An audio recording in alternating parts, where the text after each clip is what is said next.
সারা দেশে ধর্ষণ, নারী নির্যাতনের প্রতিবাদ এবং নারী শিশু সহ সকল মানুষের নিরাপত্তা নিশ্চিতের দাবিতে রাজধানীর বিভিন্ন স্থানে বিক্ষোভ ও মানববন্ধন করেছেন শিক্ষার্থীরা। 5ই আগস্ট পরবর্তী সময়ে নারীদের নিরাপত্তা দিতে না পারার জন্য অবিলম্বে স্বরাষ্ট্র উপদেষ্টার পদত্যাগের দাবি জানান তারা। বলেন, ধর্ষণের সর্বোচ্চ শাস্তি হতে হবে মৃত্যুদণ্ড। বিস্তারিত প্রতিবেদনে দেখে আসব। টাঙ্গাইলে চলন্ত বাসে শ্লীলতাহানির ঘটনার জেরে ক্ষোভে উত্তাল রাজপথ। নিরাপত্তার দাবিতে রাজধানীতে বিক্ষোভ ও মানববন্ধন করেছে বিভিন্ন বিশ্ববিদ্যালয়ের শিক্ষার্থীরা। রবিবার ইডেন কলেজের বকুলতলায় এই বিক্ষোভ সমাবেশের আয়োজন করেন ইডেন কলেজের শিক্ষার্থীরা।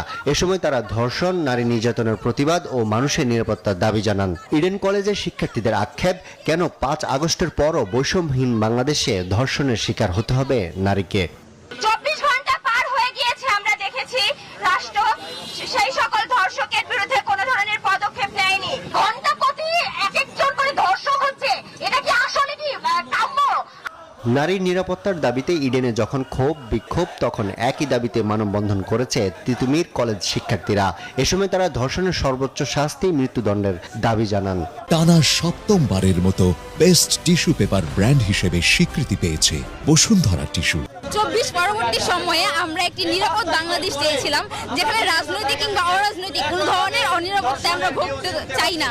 আর সেই পরিস্থিতিতে আমরা এখন ব্যক্তিগতভাবে অনিরাপত্তায় আছি।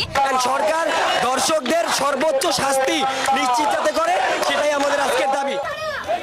এদিকে ছিনতাই, ডাকাতি, ধর্ষণ, ধারালো অস্ত্রের হামলা সহ দেশের চলমান পরিস্থিতির বিরুদ্ধে প্রতিবাদ কর্মসূচির অংশ হিসেবে নিরাপত্তা আন্দোলন করেছে ব্র্যাক বিশ্ববিদ্যালয়ের শিক্ষার্থীরা।